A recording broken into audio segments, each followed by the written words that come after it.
This is Jake from State Farm. Welcome back, Jake, to another episode of Enter the Sublime. White Jake.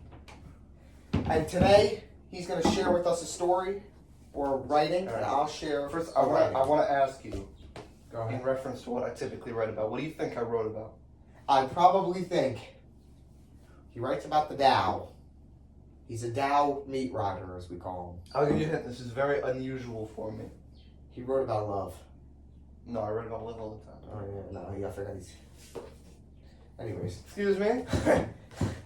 It was after that festival today. That festival today. We could talk about that. later. You probably wrote about something with e-commerce. It has to do with retarded people. Okay. No, actually, after You're gonna writing get us this, fucking canceled. no. Alright, go ahead. After writing this, you'll understand why I should be allowed to say that word.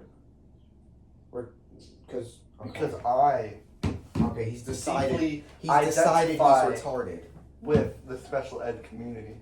Me too. All right, do you want to hear? Go ahead. Okay.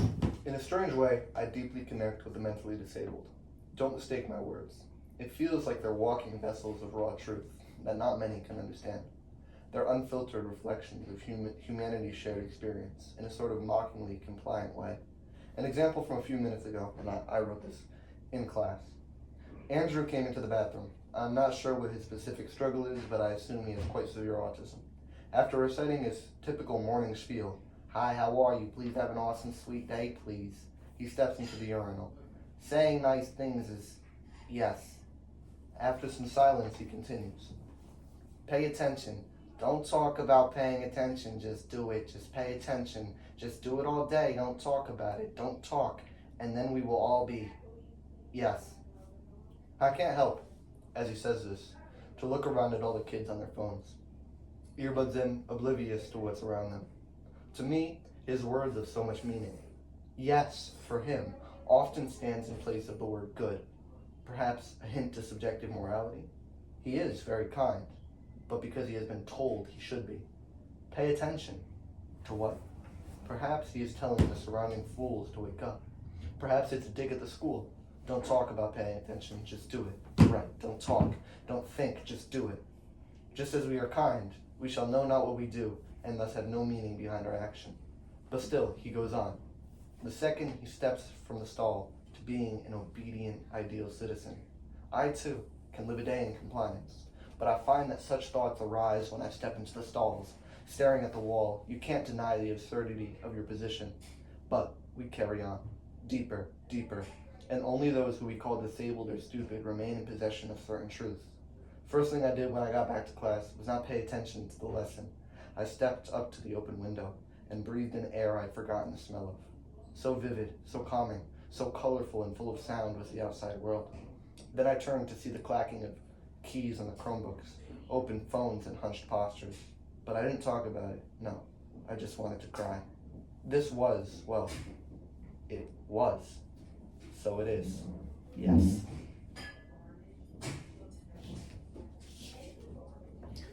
Okay. So that's why he feels a deep connection. Wait, what? That's what you said. These are your own words. Yeah. He feels Do a you deep not? connection with retarded people. Do you not? From that perspective. Because I feel like we don't pay attention to the words of the disabled, same way we don't pay attention to the words of intellectual people, right? We could give the most profound lessons on the bus and not a single idiot would listen to Like us. what I said to you yesterday. Yeah. Everyone listens to the rich man. He may be stupid. He may be the stupidest person in the world, but you'll listen to him because he's in his mega mansion with the Ferrari to his right. But you're not going to listen to a poor man with the Bible on his right.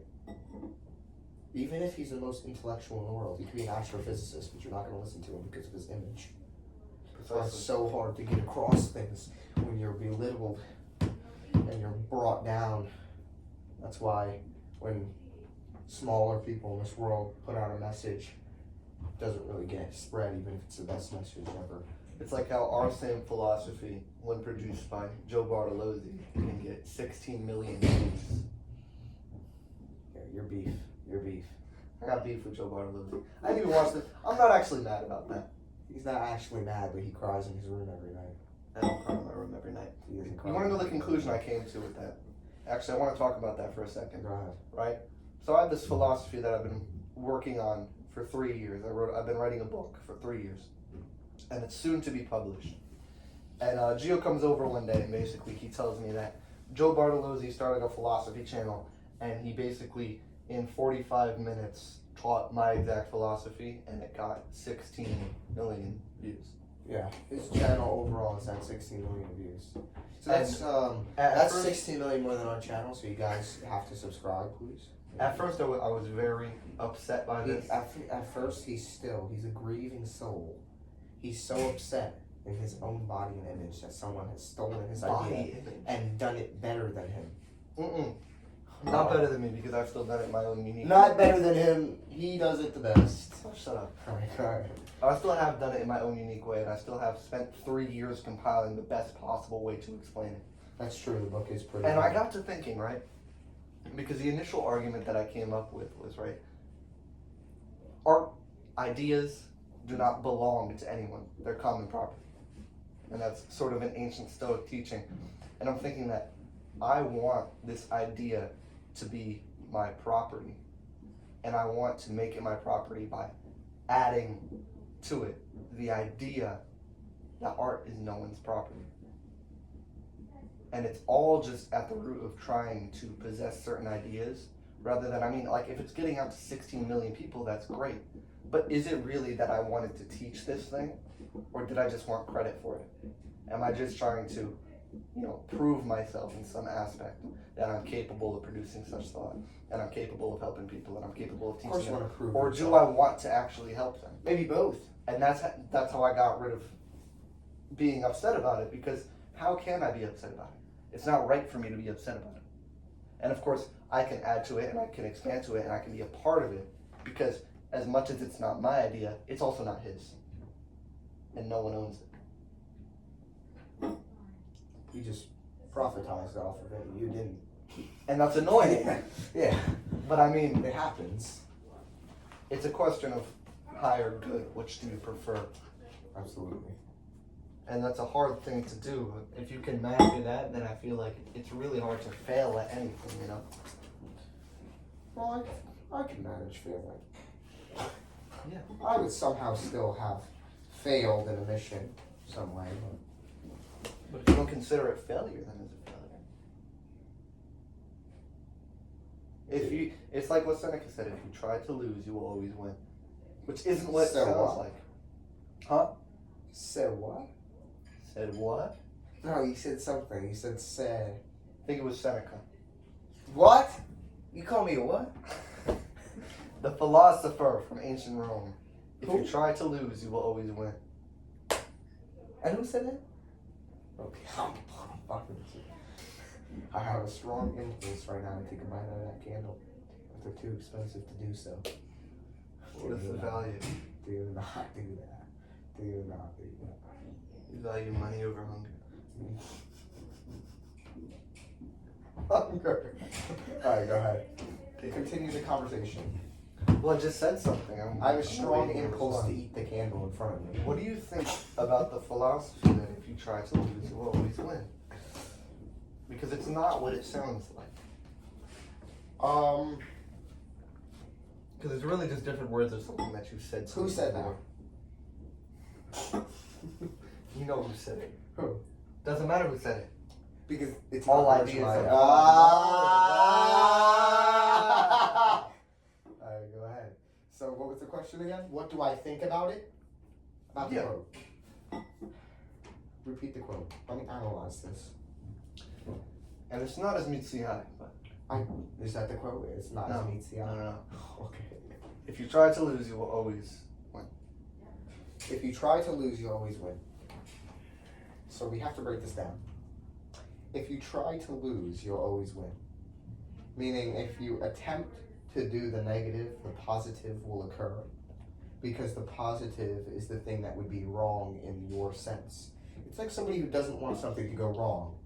They're trying the best for something to go right, but they're trying so hard that they forget that things are going wrong. But if you desire for it to go Right. wrong, then it is going then right. it's going to go And right. if it goes right, that's what you actually wanted. Right, so it's a Sort of reverse true. positive. It's a Tao, it's a reverse positive, and it goes in a circle of positive I and think negative that relation. this has been talked about a lot of times throughout history, and And I like, think on the this is the internet. simplest But way. something I don't hear people talk about is what does it mean to try in the sense of this quote. Well, you're about to hear someone talk about it.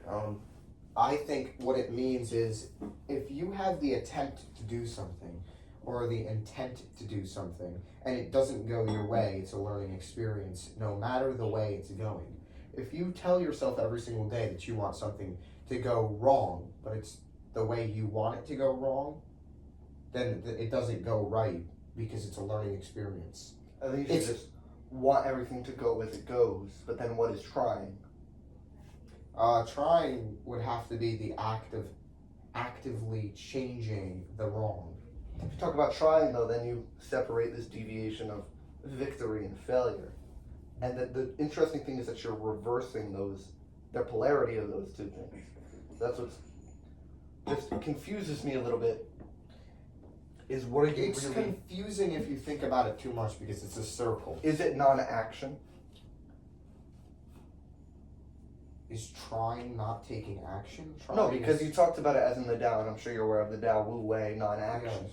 right? Would that be a form of non-action, wanting things to come to you as they are, amor fati, Amor fati. love of fate? Yeah. Would that be that? Is what you're asking me. Would trying be amor fati? Because what is it? Yes. Defiance is Yes, compliance. of course, because your love of fate comes through your fate. The fate is something that already is pre-decided. Yes.